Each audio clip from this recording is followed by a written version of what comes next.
pag-ibig ang siyang pumukaw sa ating puso at kaluluwa, ang siyang nagdulot sa ating buhay ng gintong aral at pag-asa.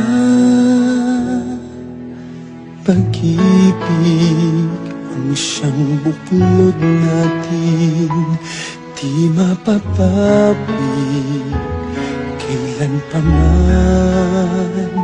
Sa puso't tibay tayo'y isa lamang, kahit na tayo'y magkawalay.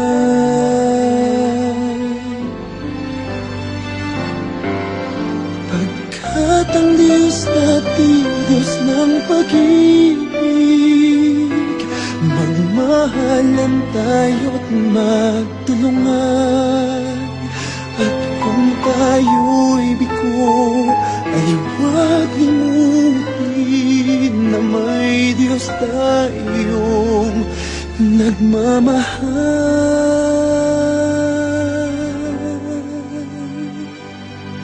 Sikapin sa ating pagsuyo, ating ikalat sa buong mundo. Pag-ibig ni Jesus ang siyang sumakop sa bawat pusong uhaw sa pagsuyo.